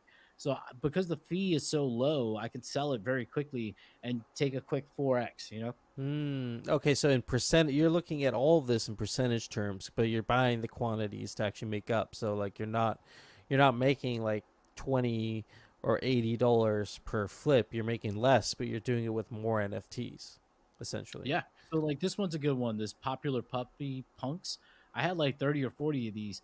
I bought them all around 19, 20% of a matic. They jumped up to 2 or 3 matics. So I dumped like a whole bunch of them. I still keep the moon bag, which is like maybe 10 of them, but I more than paid for like what I initially put in. Now, Plus, you know, when you're selling them, are you looking at the rarity and kind of keeping the rare ones for yourself or for later, and then selling the commons off? Like, do you have a strategy regarding that? for some of the collections that I think will be around, like I have D nuts. Those ones I have like this D nuts. I have the number. I have them listed, but I own the number 15, no, number 45 and number 50 rarity. I bought this initially. This one I think I bought for 5 matic. This is before the project actually like started pumping in any way, shape, or form. What did I pay? Oh, there we go. I paid 15 matic for this. So now it's listed for 500 matic. At the height of this, the floor reached about 7 or 8 matic. So 500 matic for a top 50 doesn't seem, you know, out of, you know, crazy. When I bought these though, like the original ones I bought, let's see, if some of these might be older ones. There were some older ones that I bought super cheap. This is a newer one. Is this one of them? Yeah, some of these when I the initial buys that I made, they were like as little as like 10% of a matic, and I'm selling them for like 7, 8 matic, and I have 40 or 50 of them. So Hmm. I've kept some of these girls. This one I think I paid 5 matic for. I listed it for 200 matic. So I'm becoming like rarity does matter to me, but as I start taking profit, like when I'm trying to sell off because I own so much shit, just try to mass sell stuff. I don't really care about the rarity. I just want to like I'm trying to, you know, lock in the profit. Yeah, no, that makes sense. But you do have some sort of a strategy, like with the exceptionally rare ones, to maybe price them a lot higher, obviously. Yeah, if I see I've like some of the collections that were trending that were super cheap. Oh yeah, Proof of Polygon has had some sales recently. Like Scooby Bits. I own which one do I own for this one? This one I made really good money on that one. Scooby Bits. It went from like 1 matic up to like 10 matic in just like a day essentially. Oh, So I bought a whole bunch of them initially for that 1 matic. I sold almost all of them for like close to 6, 7 matic. So when they were super cheap, I bought this one, the number 24 Scooby Bits. I have it listed for 1,000 matic right now. But when I bought it, I paid what did I pay? I paid 20 matic for this one, and this was like the top rarity, one of the top rarest ones, number 24. So this I'll hold and try to flip, but I've already flipped because some of them were like, anywhere between 6 and 10x. I've actually averaged down and started buying more as they've dropped. But yeah, there's like some strategy with some of these collections. With the other ones, it's just kind of spray and pray. these are actually kind of cool looking. I have to say, they're just like simple and kind of going after that like simple MVP vibe. Yeah, I think there's a game. There's some association with a game. I bought, I think, all of these yesterday because it went down to, I forgot what I paid. Uh, it was a cheap one. Yeah, 1.85 Matic. So I sold a whole bunch from like 10 to 7. I started buying them again around 2 and 3. So I saw them down to 1.85 and I was like, I'll buy 10 of them. What's 18 Matic right now with Matic at what, 74 cents? What did we Yeah. say? 73 cents? 72 cents. Like, yeah, 18 Matic is nothing. Take a risk. they're not like this art I can gel with. I don't mind if it's in my wallet. I mean, I have a lot of crap though, so that is a challenge. Like just a lot of crap, and I have to remember all the crap that I have, so that when I'm looking, when I see stuff trending, I almost take a double take and like, do I own? Like look at that, I have the number 441st Alpha Penguin Poly, but no one cares. This one, like, it doesn't matter. Like it's completely irrelevant. The whole collection is just whatever now at this point. Yeah, so I've been trading a lot, and I've just been collecting and buying, like especially a lot of Polygon stuff, as you can see. So what do I have? I have probably like over 3,000, 3.2K NFTs in my wallet. Probably like 3 weeks ago, I only had 1,000 before I started buying a whole bunch of Polygon stuff. But I've been going ham and trading a lot. So how do you feel about Aavegotchis in relation to a lot of these NFTs? Like, are we really like that OG project that kind of stands alone, like a standalone project, or aside from any of these other ones, or do you see anything here that has the same kind of potential, or is it just all kind of vaporware, but people are treating it and kind of just again, it's just like a trading game. It's a trading game. Yeah. Yeah. There's some of this stuff will have utility, but it's just a trading game at this point. Yeah. I can't, I don't see anybody building anything substantial out of any of this. Some of the stuff on Polygon though, like, is legit. Like, if you talk to like, Matic Man, they have Yeah. crypto NFT superheroes. Hmm. I have a few of those. They're building games and stuff like that. They're part of like the Poly Chads, Poly Doge, like all Hmm. those peeps. So there is like stuff like that. Stuff like this, the danks. I don't know. I'm in it for the art, I guess. Maybe. I don't even know. I need. Give me 1 second. I have to check something. Yeah. Yeah, these danks look interesting. I've actually seen these on Twitter, and I was kind of wondering what the hell was going on with these. And okay, so here we are, danks. Gonna have to check this out. But I was gonna say one of the projects I'm still pretty stoked on recently that I've been shown by another Gotchi gang and fellow homie of mine is Alluvium. And Alluvium is something I'm somewhat interested in. I've been kind of looking it up. I think it could be. They've kind of carved out their own niche. It very much feels like a Pokemon vibe, and so I think it get really interesting. There could be a market there for training, finding and training these alluvials, which are these beasts that you have to find and capture, and then you can train them through arena battles and eventually sell them on the marketplace. And so they kind of have all the right building blocks in place. The gaming experience itself, it's beautiful. Like just going through the world, it's just so beautiful. And so I think there could be some mainstream appeal there with that. Let me ask you. They have a launcher, right, for their games? Yeah, I believe so. Yeah, I feel like that's a big thing. Like, I've been talking to people like just like on Twitter Spaces and stuff like that. It gives legitimacy to the games if you're on like a known launcher. Yeah, now when you say launcher, like you're thinking like something that runs off your desktop, like you click on it just like you would with a lot of these other games. Yeah, Yeah. like Elixir. Yeah, as opposed to like the way we see a lot of games right now is browser based. So you actually have to use an internet browser to access the game. Yeah, but Coder did actually said something pretty interesting, talking about how there are innovations in browser-based gaming that will make it so that they're virtually the same.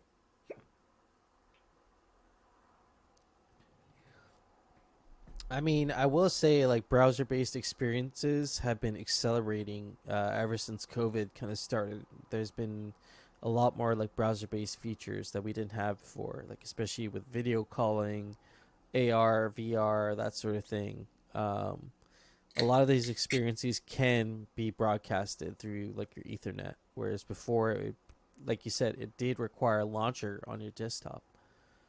Ugh. So watermelon white claw, it's not good. I'm not a fan of the watermelon at all. It's probably Yeah, the least likely. It's the least to taste what it says it tastes like. yeah, that was a little bit shocking. Oh man. Yeah, I don't know. Thanks.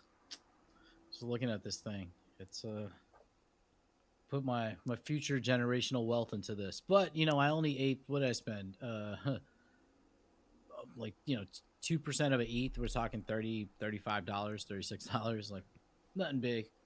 Not a conviction play. I would not buy more than one. No, no. Yeah, but it's like I know I'm literally throwing my money in the garbage. But it's like fuck it, man. If one of them hits, like that's all I need. I'm literally just gambling. Yeah. No, absolutely. But how do you feel now with all this, like, oh, Maddox is security, Like I said, NFTs, they haven't really looked at NFTs yet. But of course, if there's trading of funds involved with NFTs, do you feel like that complicates that situation for someone like yourself? Or is that not really a concern at this point? Because it's the SEC. I don't think they got their shit figured out. And I don't think they will for a while. So, Yeah, I think. I mean, they like. How long has Matic been a thing?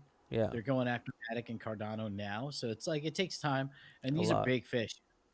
The other thing is that these are civil penalties, not criminal. So there is a different weight and like how that works. I Mhm. wonder how that would affect the foundation if Aavegotchi was sued. You know, I wonder because the thing is the DAO. I like I don't have the utmost faith in the DAO, so I don't know if like they would be willing. I could see the DAO in a very extreme case blocking legal funding for legal aid to the foundation or Oh my the God. because Yeah. there is no allocation for that stuff right now, right? Well, everyone would just abstain on the vote because I feel like nobody would want their wallet associated with a vote like that. Yeah, so like you know, I'm not super worried about it. Like, it would suck, but like, I don't. What are you gonna do? Take my cool cat, go for it. Fuck it. I don't got shit to lose. And like, I think we are decentralized, and I think we as directors have acted in good faith. We Yeah. clearly are not in charge of the DAO. Like, our No. governance makes that very clear. Yeah. Um, and we've demonstrated like like if we ever got subpoenaed and you looked at our conversations, we have had multiple little fights, not fights like not to spread FUD at all, but like when the ovix money got dropped into the Aavegotchi DAO treasury, there are members on the directors who were like, yeah, we should instantly send it back, and we're like, nope, we can't do that, that's No. absolutely against the rules. And they weren't saying let's do this, they're like we should consider this, and it's like we can't, like that's not our place. That if we do that, then we open ourselves up to no longer being decentralized. And hell no. Yeah. Like that is not my job. My job is to wait for the DAO to tell me what to do. And I mean, that's why we have 9 directors, is so there's always enough people in there to kind of keep everybody in check, right? Because there's always going to be people that want to make the move right now. I think that's natural for human beings who are very like driven to solve problems to want to just get in there and just get it done. But Yeah. that's But not how like that's DAOs work. our process. We can't Mm-hmm. coming to me and talking to me is meaningless. You're Yeah. wasting your time. Mm-hmm. And not to be rude, and I hope all the best for you, but I can't help you. That's not within the scope of what I can do. That's right. Yeah. You have to respect the process. Respect the process. Did you hear about I think Donald Trump got arrested, no, indicted today. I don't know what Did for, that but actually happen though? yeah, I don't know. I saw something online about it, like 38 counts or something like that, and Yeah, that he other. might go to jail for 400 years and all that. I don't really believe any of that stuff, to be honest. What was it for? Like classified documents or something? Yeah, I'm not really sure. Again, they raided his place in Mar-a-Lago like years ago, so they got all this stuff. So I wonder if there's anything in there on him. But I've also heard like they found Joe Biden stuff in his Corvette and stuff. So it's like there's stuff going on both sides here. I don't really know the details of it, but I'm not gonna lie, I'm not a fan of any of it. yeah. But as a weasel, I'll be honest. I own two of the V2 Trump NFT, and they have pumped a little. So I've been like holding them. I'm not. I was gonna sell them because I'm at break even, but I'm like, if he runs, like if he were to get elected, those things would probably shoot up in price like considerably. And it feels icky, but it's like capitalism's icky. I I'm fine with it. know. I got some rare Bidens. I got some rare Trumps. Some rare Pepes. Is there a rare Biden? What is that? There's a rare Biden Pepe card that you can get. Uh-huh. I got 2 of them. Have you gotten into ordinals at all or no? No, dude, I need to check that out. I really, honestly, I feel like I missed the boat on a lot of these ones, early ones. I bought a couple of pieces, but I've kind of backed off because I need to fund those wallets, and it's just a pain in the ass right now. How's the And user experience? Because I've heard there's no like marketplace for like trading them, or really, it's all OTC right now. well, for like I can show you. Well, on this computer, I could show you. Let me see if I can do this because I'm in the middle of rolling a blunt. Let me just do this. I gotta sign into my wallet first. You're in a chat. Or actually, no, yeah, I'll go to Magic Eden because Magic Eden has a Bitcoin um what's it called? Marketplace. Now I don't know if it's like, am I getting screwed because I'm missing on, there are weird ARB opportunities? Probably, but I'll show you in a second. Yeah, inefficient market currently for sure, but very early, and like we've seen how those things paid off in early Ethereum, right? Yeah, so these are the main ones. This is the Magic Eden Bitcoin marketplace. So the Bitcoin frogs seem to be the big one. They've dropped in price a little bit. I own one of these bad boys, the NPC ordinals, because they, like I just an iconic character. Actually, I could see my wallet, but it's hard to tell because a lot of people are saying that, like, the scams are starting to roll in the rugs. Mm. So I bought stuff that like I bought one of these, a couple of these. I minted some um what's it called? If you go to unisat.io, you can mint new BRC20 coins. So I'm Just like in. that, eh? Yeah, like so Wow. in progress. Ones that are active mints, I usually go by holder count because I don't want low holders. Sats, I've actually grabbed some of these.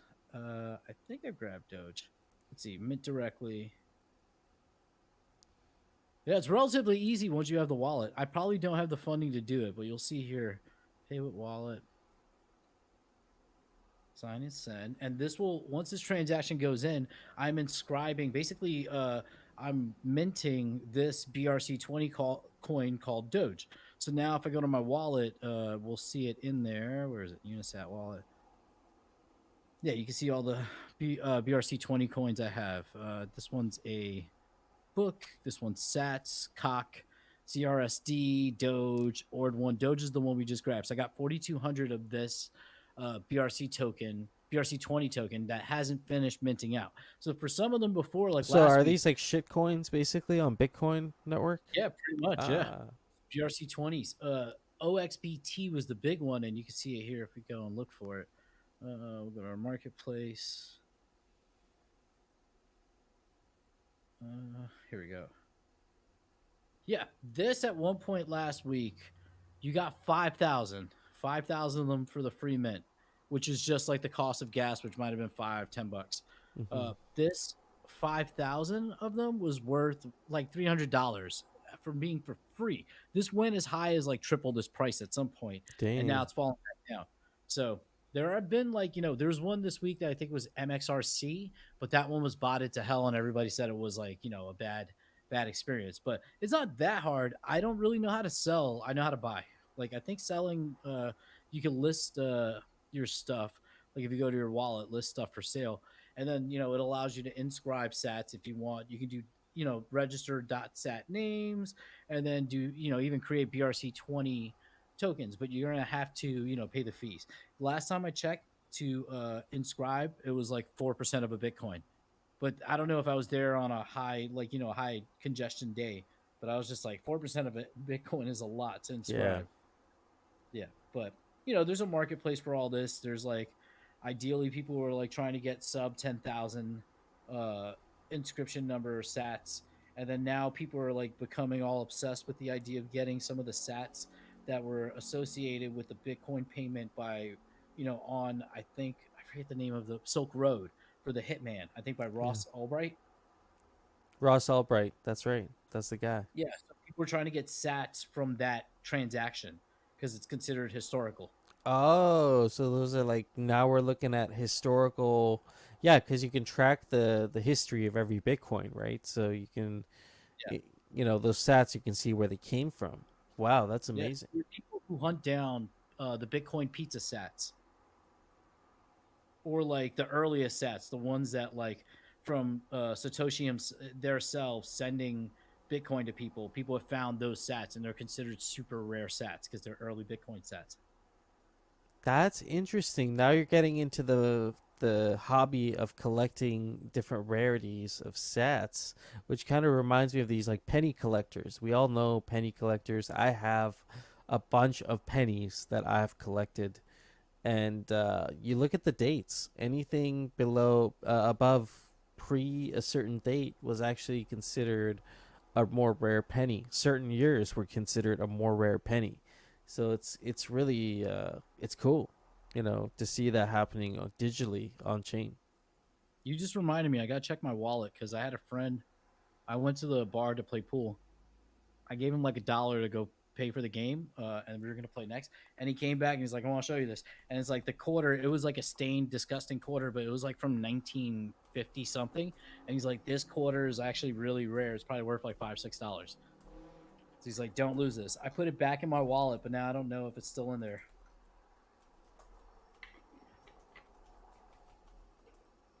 Also, a $6, quarter. That's not really. It's not that big a deal. I see Choina saying, first of all, claimed 15,000 OXBT, sold 5,000 at around $500. And then saying, Hefe, if you're looking to dip your toes, maybe start by inscribing some of these subdomains on the, either XBT or SATs or .btc, that sort of thing. So then, Choina, I need to ask you, how can I observe? Because I believe I did a BNS, if you will. Yeah, I believe I inscribed nofuturistic.sat, nofuturistic.sat too. How can I actually check that? Will that be in my wallet?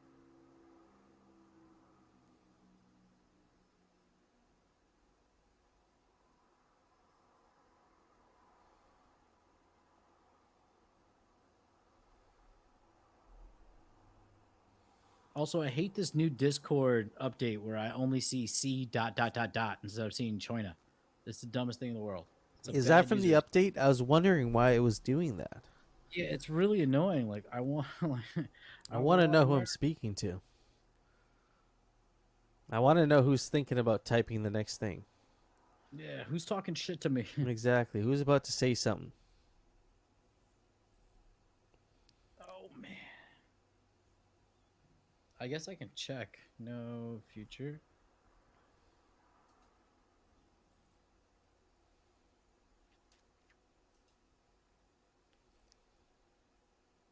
We'll switch back so you guys can actually see it.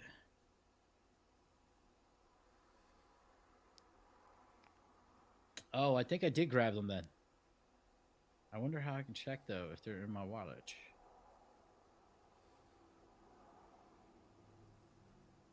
Wallet. Yes, we know.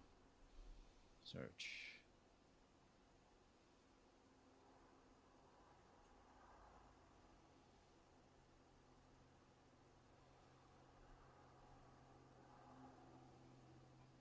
No future photo dot set. I don't think I did that one. Or maybe I did. Is that my wallet? BC1QX. Okay, I did do it. Oh no, no future photo. Somebody else did. How about no futuristic? Yep, I grabbed that. Okay, yeah. Whew.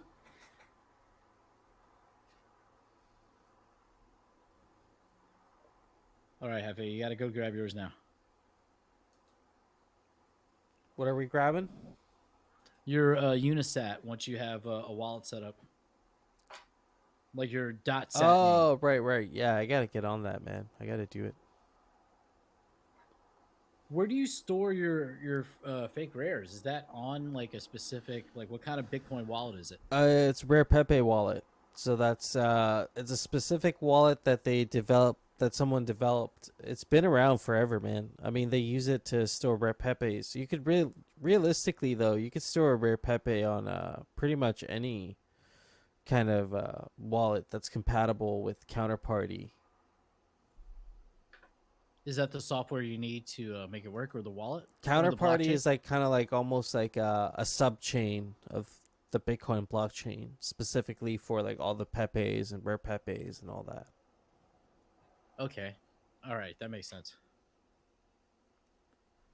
Got to channel a little bit, jump in the verse. Have you been Ooh, channeling and doing your gotchi stuff, or you're like no, farming it?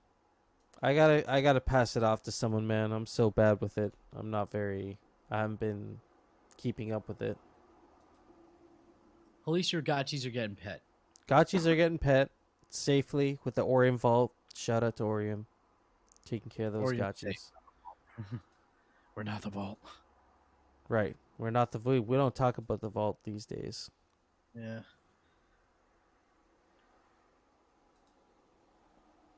Oh man. Yeah. You Have you going been into the verse? keeping up with any like DAO stuff or anything like? A little bit. Like I know Rarity Farming season whatever 6 is coming up. I know there's they had the meeting last week. Troyna might be able to confirm this. I know that they used some kind of AI recording tool, but I don't think anybody was able to figure out how to call the recording. I'm sure somebody has at this point. But yeah, they're doing that now, where it'll live in the Discord, I guess. Um, and I don't know. Like from what I understand, the meeting was a little disjointed, but they got through it. It was a short meeting, and we'll see what happens this week. Yeah, I mean, for as far as recording the meetings, I have the credentials for the Aavegotchi DAO YouTube. I just want to, if I give it to somebody, I just want to make sure that it'll be in good hands, or if there's some sort of a software I can install so I can, keep it safe while giving others access to it. Like there has to be a way to give people a chance to get those recordings up. Yeah, I think the recording saves to Discord, so you at least have it there. It's not going to be published in public like that, but if you're part of Aavegotchi DAO, you'll be able to come in and see it, Which which I is mean, I think honestly, those are the people that tend to reference them anyway. So as long as they know where they're at, they're all good with that. yeah. Yeah, that's true. I mean, it depends on the reporting requirements for the foundation. Like, are these meetings supposed to have recordings that are like documented, like transcribed, stuff like that? Like from a legal perspective, I don't know, to be honest. I don't know from a legal perspective, although it probably does help, like in terms of like transparency and just like making sure everything's like recorded. I guess. Yeah, the rules of Cayman Islands like are probably way different than what we anticipate normally. Yeah, I have been looking at the Strategachi game though. That does look kind of interesting the way he's laid everything out. The tactics game, Yeah. yeah, it looks good. I like that. Trying to think what else has happened in the DAO recently. Seems like everything's kind of slowed down a little bit. I know they're trying to figure out hosting duties. I know Thank Aavegotchi thing is happening. I have a hot take on that. Like, I don't want to be too spicy, but Oh I yeah, it give us the sauce, man. looked at the like man, I looked at the rewards and I'm like, what is this? Like, you're getting raffle tickets for a chance to win a prize. The top thing that you can do is develop like a fucking game that goes all the way to XP, like mini game, and you get like 1,000 or 2,000 raffle tickets for that. There's virtually nothing for video content. It's stuff for threads and stuff for like basically it's going to reward people for acting in the system the way they have already done. Like, people who've already like gotten a badge in the discourse, if you go and vote on XP, like it's I don't really see how this is going to help like onboarding in any way, shape, or form. Like you're getting paid to come to the DAO meeting. Is that really engagement? Like I don't know. Like and for raffle tickets, hell no. Like I'm not doing any work for raffle tickets. I can't go to the store and give them raffle tickets, to buy bread. That's crazy. Like that's just to I mean, me that try seems paying crazy. your phone bill and raffle tickets, man. I don't think you'll get Yeah. very far. So it's not, if you're, they're, I know they're testing. I don't want to flood them too hard. They'll figure out ways to like, because the contributions that they're rewarding aren't real contributions in my mind. Making a game is a big contribution.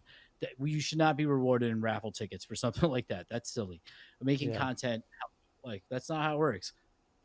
Yeah, totally. I mean, I will say I think they're trying a few different ways. So the first month is the raffle tickets, which that out of the three, that's the one I'm least excited for. And then you have, I can't remember what the second one is, but the third one is more of like supposed to be like a rarity farming style. So you have like you say, your very like low tier contributions all the way up to your like very high tier contributions, which I would hope include things like hosting, making content, making great videos, that sort of thing. Yeah, I have to see it, I guess. Yeah, I have to Uh, see it to believe it for sure. and people, I fully encourage you to go and participate. It's just for my level, it's not for me. I don't see any benefit to doing it at this point. So I'll keep an eye out and be open minded. But it's just not where I'm at this point. Oh yeah, I mean, I kind of hear you there, man. I'm kind of on the same level in terms like I haven't really even hooked up my wallet yet to Thrivecoin yet, but and I will eventually get it hooked up to the Thrivecoin thing to see what I've got going on so far. But so far, like I'm not really too motivated. For me, I'm kind of like an all or nothing person. Like either I got my foot on the gas and like we're moving, we got plans and we're going places, or we're not, and like then at that point it's kind of up to everybody else to kind of keep that momentum going. And I'm gonna channel my momentum and my energy into kind of what I want to do. So, uh, yeah, that's basically it. I don't know if I'm gonna be as active as I was in the DAO like from now on. It'll probably be kind of on a as I want kind of basis. Like I might host a meeting once in a while, maybe once a month, maybe once every couple months. Um, I might help with a couple proposals here and there if it's one of the homies, if it's someone close by. But I'm not really going to be doing a lot of the stuff that I was doing before. Is going to be kind of deferred to the overall DAO from now on. Yeah, and that's fair. The DAO knows what it wants. High chair, and the DAO can figure it out. It's nothing wrong with that. Uh, yeah, I. I don't think I think we'll see. It'll be interesting to see how proposals go forward because people want to make proposals, but there's no formal structure now. You know, I guess we'll have to figure it out. Ultimately, I feel bad because it ends up falling kind of to Coder Dan, um, which is unfortunate because he has better things to be doing. But I don't know really what other way that we can do this. Well, I mean, luckily, I think we've identified some really good, great hosts that are already in the DAO that are willing to actually do these meetings. But we have to make sure that they're incentivized appropriately for what it takes to do these meetings. And like, I know it's only 2 hours, but like, there's a lot of prep that goes into it, and then also the fact that you're waking up at a specific time and expected to be there on time. There's a certain kind of level of professionalism there, and those people should get rewarded for doing that. Like, out of all the jobs in the DAO, I feel like at least the host should be getting paid something for doing that meeting, or at least preparing the meeting. Yeah, the problem is this ends up feeling like an internship where it's just gonna always. I hate business models that do shit like that because it's cheap and grimy. It's like instead of hiring actual workforce, you're just gonna keep burning out people. Like you'll literally take the goodwill of people who are like genuinely, good hearted and are like, hey, I want to help. They'll do it for free for a certain amount of time, and then eventually you'll get annoyed and burn out, and then you just pass it to the next person and restart the wheel all over again. It prevents you from making real progress because you're always. It's like being in a workplace with high turnover where it's like you can never get into a good like groove because everything keeps changing and it's not ideal. You end up burning out people and like killing goodwill of ambassadors who are like the people that are like out there pushing. So I it'll work for now, but I just don't like. It's a bad business practice for me. I think like don't like this is real work. They were Mm-hmm. debating this on Twitter Spaces. Like, our Twitter Spaces hosts, the influencers who host these Twitter Spaces, like them getting compensated, is that wrong? And it's like, hell no, man. That is a skill to be able to be a Oh master yeah. of ceremony. I That invite is, anybody who argues against that to host a Twitter space themselves and tell us how yeah, fun it For was sure. and how Yeah. successful it was. motherfucking skill. Like, to keep a conversation going when it makes no sense or when the topic is boring is a motherfucking skill.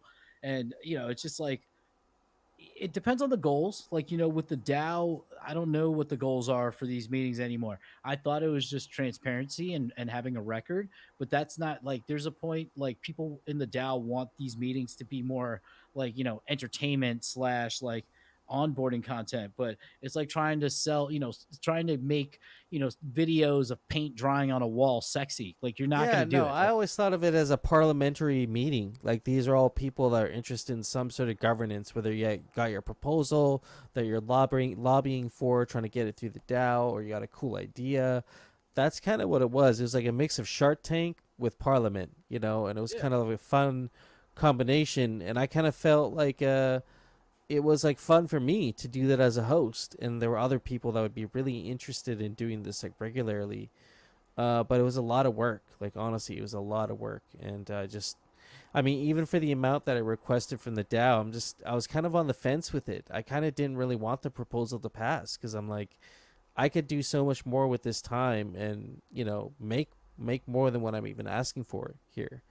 Um, so yeah, I don't know. It was just overall, I'm not even disappointed. It's just kind of more on the DAO now to figure things out.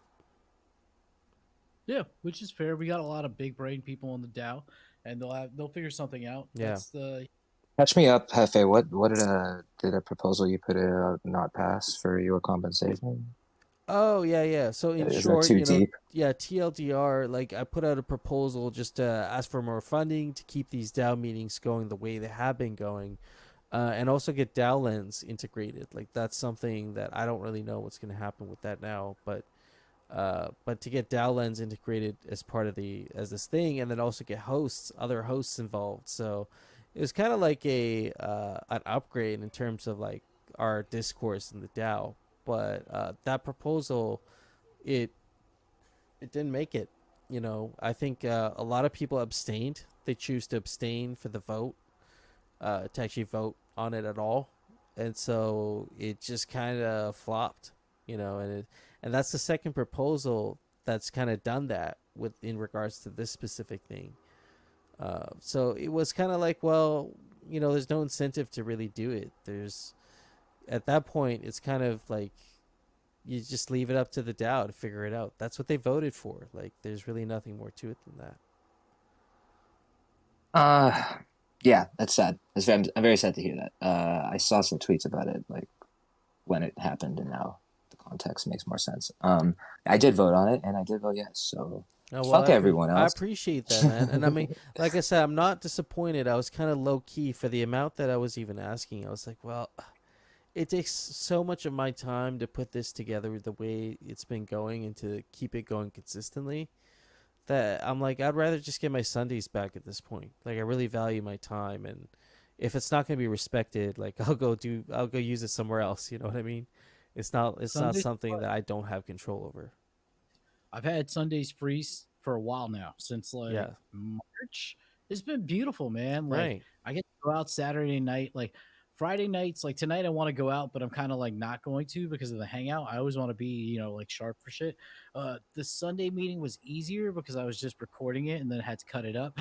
But it's also like, oh man, like it's stressful. Like even just editing that stuff, it's not hard work, but I'm editing and trying to like summarize subjects that I think are wonk. Yeah. I don't agree with them. Like Your like heart's not in it. Your heart's not in that kind of work, but you're doing it because there's some sort of a payoff or there's a transactional agreement there to do it. but it's also like I like the idea of like being an active member of the DAO and Yeah. contributing, and like giving the sweetheart deal and contributing is you do that, but it's I think like the thing is we're gonna learn lessons here that I'm watching. Like I've been out on Twitter a lot more recently, and I'm expanding and learning like new communities and stuff. And like the idea is like everybody is like universally pivoting, including Frank the Gods, who had this whole fucking thing with the D Gods last week. They flipped the mutant apes, which is like a big deal. Just like community, that's like what is sustainable. Like you build community. People come for the hype, they stay for the utility. I mean, they get interested in the utility, but they end up becoming followers and staying for the community. So it's you have to remember that, and kind of sometimes I feel that's lost in our DAO, but as time passes and assets shift around, sentiment can change. So we'll see what happens.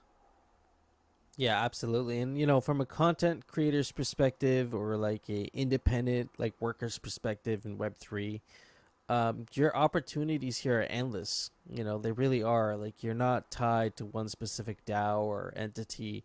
We've seen it with Zombie Shepherd. We've seen it with a lot of our friends that were very kind of evolved in Aavegotchi DAO and have had to taken a step back and have focused on other efforts and have worked for other entities that are taking care of them now.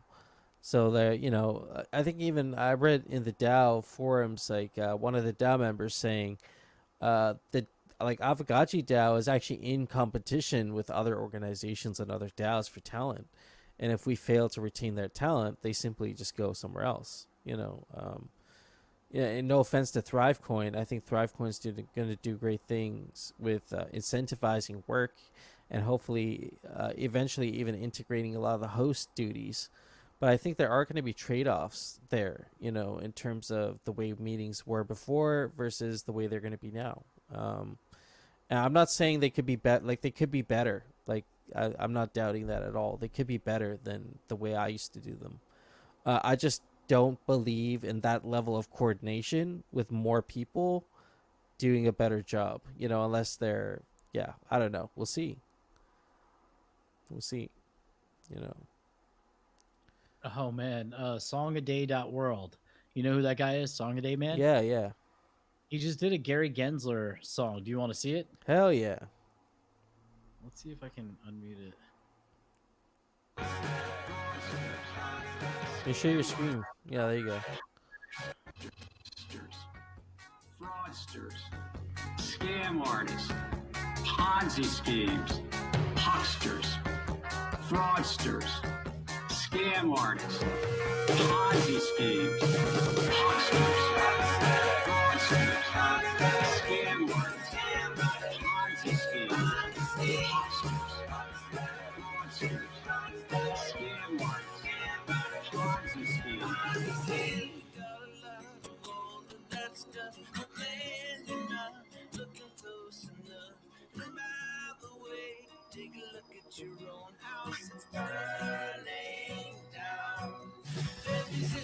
He showed both Paulie and Eth Ben in that clip. That's crazy. Yeah, I've seen that. Eth Ben got in trouble this week too. Oh, really? SEC trouble or? No, he was on a Twitter space. He's been doing. Let me mute this. We'll keep in the background. He's been doing Twitter spaces, kind of litty titties, like a little drunk. And he, in the middle of like a rant, like a short rant, he said the N word, like sometime last week. They got called out by Franklin, the ape, and people have been slowly like disassociating. Like some of like Borovic and Fitty kind of were like, yeah, we can't bring him on our space for a little bit. He fucked up. He needs to go to church and fix his shit. Now, was this a Florida style? Was this a Florida style or a? I've been drinking too much. Hard And R, referring to like, heard it. Like he slipped it in there. It was like very casual, and he was like, "Oops, I shouldn't have said that." Yeah. Well, It's Joe like a Rogan had character reveal. a bit way before he got in trouble for his stuff. He had a bit. I'm gonna get in trouble for this, so I'm not. I love everyone. I'm not even gonna make any jokes, but that's yeah, dude. Well, anyway, I don't want to derail, but yeah, he's been in the news a lot lately, eh? Yeah. I mean, he must feel good because there's a Beeple piece dedicated to him. Two of them. Yeah. Two of them, yeah. Oh, we'll go back to just me. Man, that 2 hours flew by. Dang. I mean, I'll be Do you have honest. zombie? Yep. I was gonna say we got no schedule for tonight. We're going casual tonight. Usually this is loose, but tonight was extra kind of just chill. It was good. So I appreciate y'all hanging out, listening in. Is there ZombieTime music / the Syncopator tonight, or is it night off for GMI? I don't know. I mean, I haven't heard anything regarding Syncopator. I feel like we had a really good one last week. We had the Fake Fest, which was a success. I feel like we could take tonight off and probably catch up on a Syncopator next week. Yeah, enjoy a warm, depending on where you are, June night. Go out and have some fun, chill out. Yep. Zombie Time Music Hour. In pretty much starting right now. So go check out Zombie Shepherd and check out some of his tunes. Heck yeah. All right. Do you want got to any call it a wrap? closing? You got any closing things to say here before we end off for tonight? Not really. I'm gonna be there at the hangout tomorrow. I'm gonna be looking for some Aavegotchi owners. This might count for you, Hefe. I might have struck like I've been networking heavy in these like Twitter spaces that I've been getting on stage with, and I found a gaming studio kind of thing, a setup that like works with Polygon, where they do like esports, and they might be building a guild on Orium. I don't want to give the sauce away, but I want to like basically get a cadre of gotchis because they will stream games that they can play, but they like the Oreo model because they'll be able to get access to games without buying the assets. So they're like they basically have mechanics where they split the rewards between the holders of their token that are viewers. It's like a content creation thing. So like yeah, I'm excited for that. That's gonna be kind of cool. Yeah, we'll definitely see talk about that because I'd love to get my gotchis involved there. Yeah, somebody will be running around the esports team using Hefe. Yeah, publicity. Yeah, I love it. Yeah, no, I'm down. Otherwise, yeah, just catch me on Twitter. I'm gonna be shit posting, reply guying. That's the way. No, that's the way. Absolutely. And yeah, I'll be there at the hangout tomorrow as well. So you see you there tomorrow. And other than that, I hope you all have a good weekend. If we don't see you tomorrow or on Sunday for the Dow call.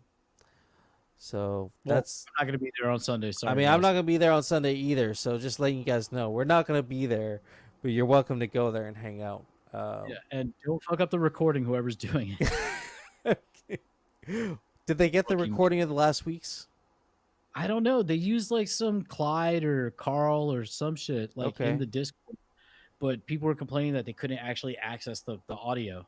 So it recorded, but I think Coder Dan has to recall it. I'm not 100% sure. I don't want to kick them while they're down. Yeah. But it is kind of funny. Well, like I said, I got the YouTube credentials. I'll share them. Clyde can get access. We'll make it happen. Other than that, I will see y'all tomorrow. Later, friends. Peace. Be good, y'all. I have the alpha. I guess I'll share it next time. Oh my god! Share a little. You got 2 real minutes. quick. Go. Share the alpha. Dude, here. I don't even know if I can. Seriously, everyone in here DM me because holy fuck. That's all I could say. You're gonna end off with that, man. Come on, we gotta drop a little nugget. Better come to the Wednesday Web3 gaming spaces on Wednesday. Okay. Where I'll drop. I don't know. I'll tell you guys. I just literally I don't know how privileged information this is, so I'm gonna tell y'all first, and then we'll be public with it. Okay. All right, we're going off there, friends. Peace out. Yo.